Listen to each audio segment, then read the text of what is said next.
Good to see you today. Thank you very much. It's always wonderful to be back up here in Wood County.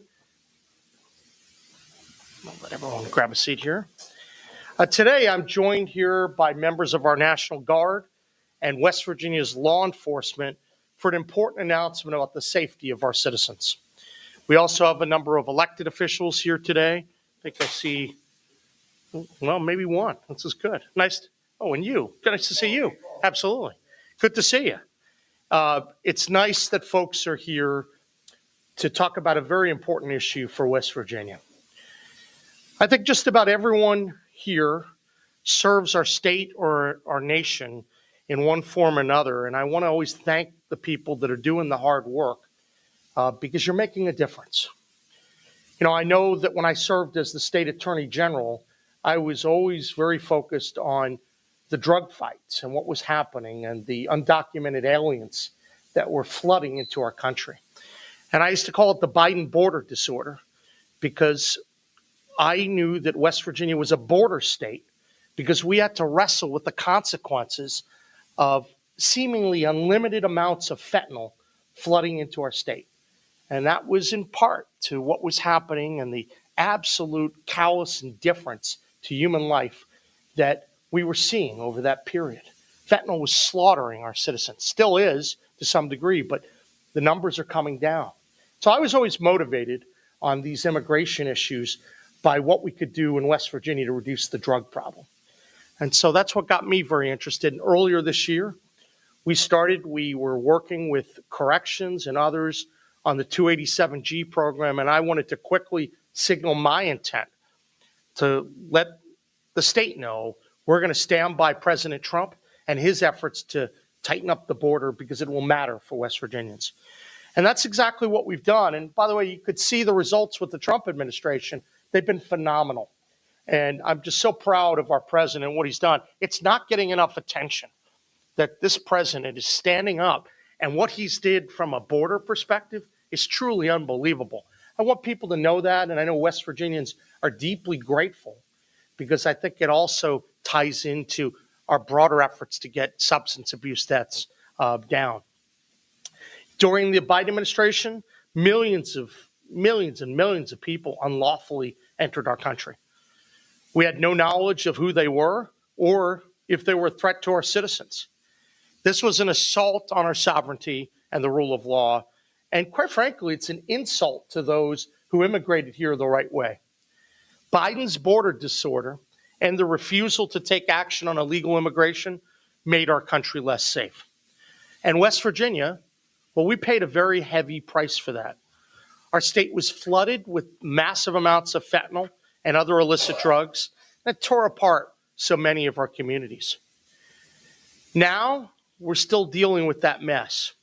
Fortunately, we've been working, and I've signed an executive order, and we've been taking action to direct the West Virginia Department of Homeland Security, the state police, and corrections to fully cooperate with ICE and other federal law enforcement agencies to help this president enforce implementation of his goals to close down the border.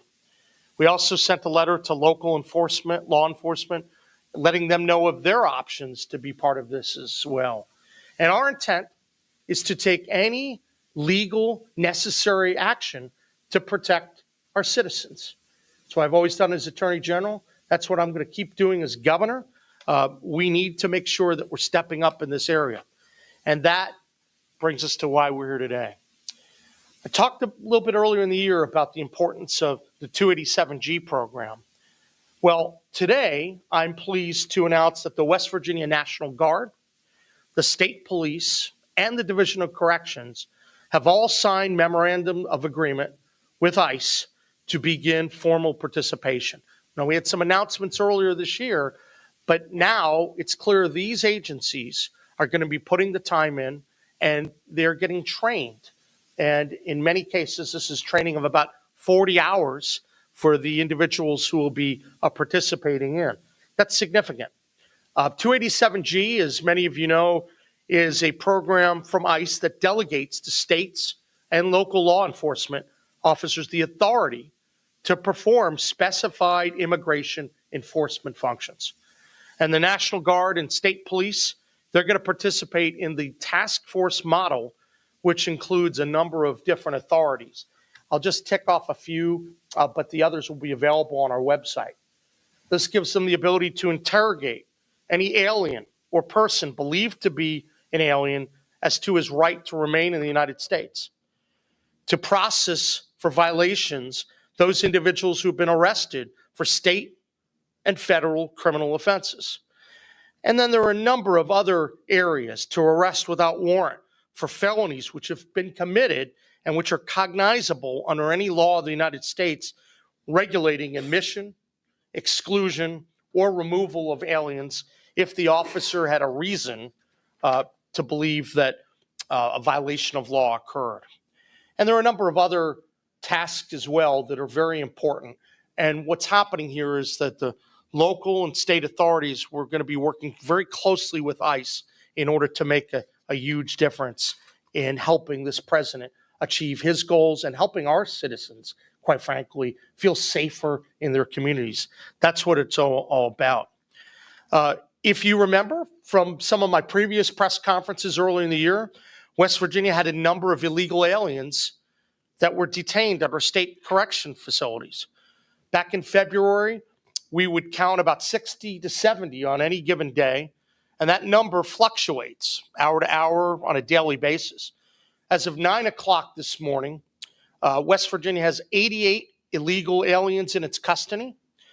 We have 13 illegal aliens that are housed in West Virginia prisons who are convicted of crimes and serving a sentence, 28 who have been arrested on federal or local charges and have active ICE detainers, and 46 are being detained on immigration charges, including for matters such as failing to appear in court before a deportation judge or entering the country after previously being deported. So we've been busy working to get these memos signed, and we have 3 agencies that are going to be fully cooperative with the federal government to help participate in the efforts to protect our people. I think that's critically important, and I'm going to make sure that we're doing everything we can to back up some of the people behind me to make sure that folks know that West Virginia, we're going to protect our citizens. West Virginia does feel the impact of illegal immigration. And so all these people that pretend it doesn't matter, it really does. We're going to get the fentanyl off our streets. We're going to make sure that illegal immigration doesn't have the impact in West Virginia that, quite frankly, it did during the Biden administration. I'm excited about the training program. I think that's a great opportunity for a lot of our state workers and for the Guard. And, you know, I can tell you that the training programs are going to be beginning very, very soon. The goal is to get as many of our personnel trained in order to be effective partners with ICE, Homeland Security, and the Trump administration. Here in West Virginia, we stand for law and order. And with President Trump in the White House, we're going to restore the rule of law at our borders and throughout our country. This is about protecting our citizens, and West Virginia is going to do its part to keep our communities safe. Now, I'd like to recognize a couple of the people who come up and say a few words about what's going on with their agencies. We'll hear from Jim Seward first, Major General Jim Seward, who's our terrific Adjutant General. He's doing a really good job. What a jewel for West Virginia. So we're really happy with him. We have Colonel Jim Mitchell, and Jim Mitchell's doing a great job as the superintendent of the West Virginia State Police. He's really stepped up, and I think people are seeing the cultural difference that Jim is making. This is outstanding. And then David Kelly, former delegate who's now our Commissioner of Corrections and Rehab. He's putting so much time and energy in, and people can see the difference that these gentlemen are making. And I also want to make sure I recognize Joe Gigliotti, who's the Assistant Field Office Director for ICE, based out of Philadelphia. So we're really grateful that you're in today. And obviously our elected officials, Delegate Foggins and Senator Azinger. We spend a lot of time up here in Wood County and the Mid-Ohio Valley. That's because this is an important part of the state. And we want to let people know, whether we're talking economic development, whether we're talking protecting our citizens from crime, or a host of different items. We'll have more news related to BEAD and our broadband infrastructure this week.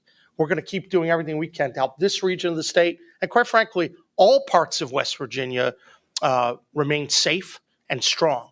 So it's great to be up here again today, and now I'm happy to turn the podium over to Major General Jim Seward. Thank you. Thank you, Governor. Good morning. As the Governor said, the National Guard stands by ready to assist where we can with the ICE mission. The National Guard is uniquely qualified for this role because of our dual mission supporting state and federal entities. And we briefed the Governor that we have 175 certified law enforcement officers that will be going through this training to assist ICE where they are needed. The DoD is actively providing resources to support the interagency partners and leading the response to the declared national emergency. We will serve President Trump and Governor Morrisey within the bounds of the law and protecting West Virginians. Thank you. Great. Colonel. Colonel. Thank you, Governor. I'm Jim Mitchell with State Police. We are very excited to be able to help the Governor in this initiative. Every member of the West Virginia State Police are extremely dedicated to the citizens of the state. I personally believe we have one of the greatest states in the country. And this is another way that some very highly trained professional law enforcement officers in the state police and can assist in further protecting the citizens of our state. And we are very excited about complete cooperation and collaboration with ICE. And we hope that this sends a message to people throughout West Virginia that if you're illegal, if you're committing crimes, that is not welcomed here in this state. And we're, again, honored to be able to participate in this program. So thank each of you, and thank you, Governor. Great. Thank you, Governor. Good morning, folks. We're excited at DCR to be part of this. Thank you for being here. This program enables our division to serve and execute administrative warrants for criminal aliens who currently are in our custody. It's a powerful tool that allows us to work closely in collaboration with federal immigration authorities. That's not just good policy, it makes sense. And that's what we're here to do, is make sense of the madness that we saw over the last 4 years. By preventing the premature release of potentially dangerous individuals, we reduce the risk to our communities, and we make use of our law enforcement resources. It's about being smart, efficient, and proactive. The 287G program directly supports the mission of the West Virginia Division of Corrections and Rehabilitation, which is to enhance public safety, to promote accountability among offenders, and to facilitate their successful reintegration into society. You see, it's not just about enforcement, it's about responsibility, rehabilitation, and results. And let me be clear this morning. This program helps protect the citizens of this great state from gang activity, from drug-related crimes, violent offenses, and other dangers that threaten our public safety. It's one more way that we can help make West Virginia a better place to live, a better place to work, and a better place to raise a family. Thank you. Great. Joe? Good morning, everybody. We are proud to partner with Governor Morrisey, the West Virginia National Guard, the West Virginia State Police, and the Division of Corrections and Rehabilitation through the 287G program. This program is going to enable officers to enforce certain aspects of immigration laws. These will include the ability to identify, process removable aliens with pending or active criminal charges, enforce limited immigration authorities with ICE oversight during routine police duties, and to serve and execute administrative warrants on removable aliens in the regional jail and state jail systems. These programs are consistent with President Trump's January 20th, 2025 executive order number 14159, protecting the American people against invasion. This executive order requires ICE to authorize state and local law enforcement officials, as the Secretary of Homeland Security deems qualified and appropriate, under Section 287G of the Immigration and Nationality Act, to the maximum extent permitted by law. The participating state and local agencies signed a memorandum of agreement with ICE that, among other things, dictates the requirements, policies, procedure, the personnel, the training, the expenditures, and the liability of the 287G program between ICE and these law enforcement agencies. As Governor Morrisey had stated, ICE has 3 287G program models, all of which work under direct ICE supervision. The jail enforcement model, the task force model, and the warrant service officer program. ICE trains 287G officers on immigration law, multicultural communications, and avoiding racial profiling. The 287G program helps promote public safety. Within the agreement, these law enforcement agencies and ICE will work together to deport removable aliens from the state. There is no way that all these operations could take place without partnering with West Virginia. And this memorandum of agreement will help ICE to effect its mission in the state to protect the homeland by identifying, arresting, and removing individuals who undermine the safety of our communities, national security, and the integrity of U.S. immigration laws. These include individuals who are unlawfully present in the United States, pose a threat to national security, public safety, or otherwise are in violation of our immigration laws. Thank you. Thank you very much. And as per tradition, love to turn it over. Any comments? I would like to thank all of you for your diligent efforts to protect my family, my friends, my state, and my country. I really appreciate you guys for that. Thank you. Really appreciate you coming. Any comments, thoughts? I'll just say real quickly, everyone loves to hear from a politician, but I appreciate the governor get behind President Trump in this. And I was just reading today and yesterday, actually, 2 million fewer illegal immigrants in the country than a year ago. And 1 million illegal immigrants have self-deported and left by themselves.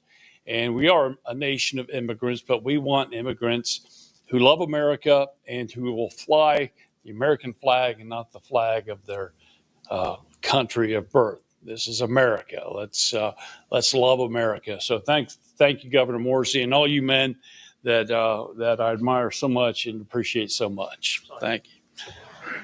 Well, thank you very much, Senator. And let me say that the success from the Trump administration with respect to addressing the really difficult immigration issues, that's a story that needs to be told far and wide across the country. It's not getting enough attention. I know that I consistently, during the Biden administration, we chastised some of the folks. Half the networks weren't even covering what was going on, and West Virginians were being slaughtered. And I said, that's absolutely unacceptable. Now, you have an administration that is doing an unbelievable job, and they're restoring sanity to the border. That's saving people's lives. I want to make sure people know about that. And that's why I'm very interested. We're full-throated. We're all in to work and partner with ICE and this president because it does make a difference on the ground. And so I'm really appreciative to stand by these gentlemen today. And I'm just grateful for all the incredible work they're doing to protect West Virginians and to keep people safe. Now happy to answer any questions from the media. I've kind of got a procedural one and the related one. I assume it didn't take you 6 months to convince these 3 Willow Pressure employees to sign the memo. Was it wait for the training? I mean, what? No, we're having discussions as we're doing this, and we got out in front early on one of the initiatives, and we wanted to follow up with the remaining ones. And I'm proud of our team. I think the folks over at Homeland and State Police and Corrections and the Guard, they've been proactive in doing a lot of the transformation of state government. So there's a lot that's been on the plate, but I can tell you that West Virginia is fully engaged and that we're really proud to announce this partnership today. But, obviously you have to have conversations and exchange the paperwork and do things the right way. But these guys have a lot of work on their plate, all of them, and I think they've been doing a great job. What's the role of the National Guard in this? It's pretty obvious what corrections will do since they have people in custody and the policing function of the state police. But what's envisioned for the National Guard?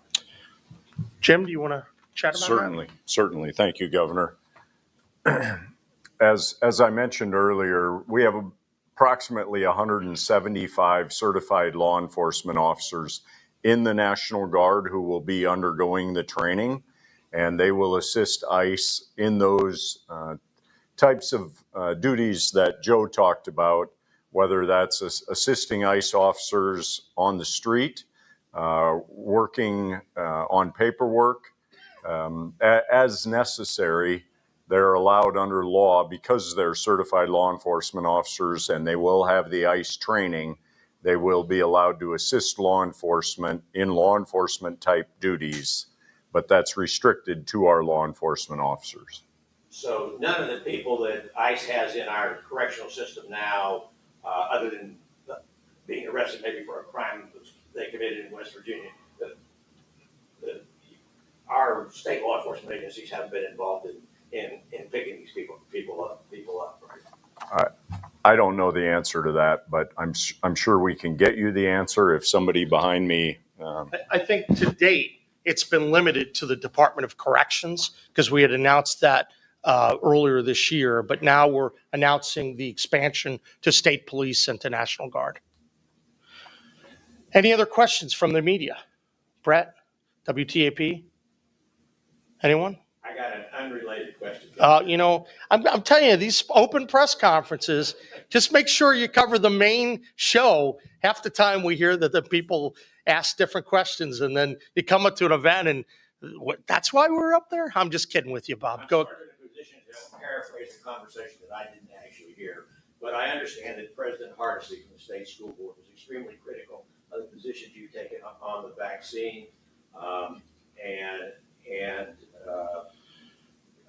how basically, I think there was a comment made that we need to teach civics so we can understand the separate functions. Yeah, look, I mean, of government, and I guess my question is now school is starting in some places. What should people do? Look, at the end of the day, and I've said this, the school board has been dramatically overreaching, and I think that there's just an utter lack of understanding of what the law is, and that we're trying to breathe meaning into two different laws in order to ensure that religious freedom is being respected. And, some people, they don't want to go through and do the hard work and read the different laws and see how this works. And also now we have two courts that have upheld our position. It's a strong position. Obviously we're going to keep pressing away in court or ultimately have the legislature take action. So we're going to proceed. At the end of the day, this is something that will change. It's simply a question of when.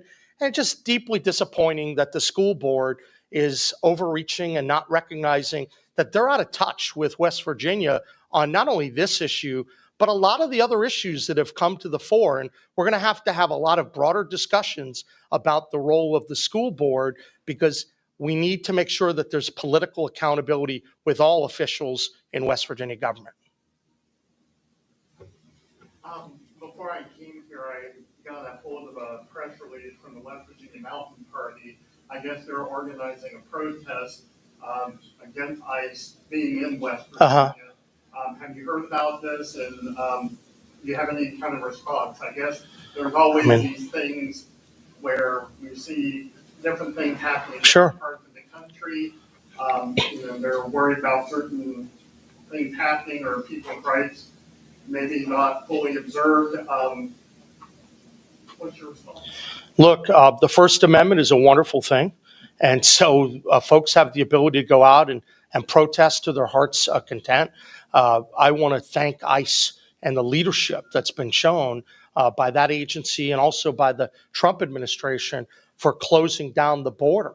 That's the big story. And so, the work that they're doing is critical to protect citizens in West Virginia and across the country. And so, we respect the First Amendment, and they have the ability to go out and talk about any issue that they want. But we're not going to be slowed down in terms of protecting our citizens from the ravages of fentanyl or from undocumented aliens streaming across the border. West Virginia is going to play an important role in supporting the Trump administration on that. Any other questions? I want to thank everyone for coming, and we'll see you again soon. Appreciate it.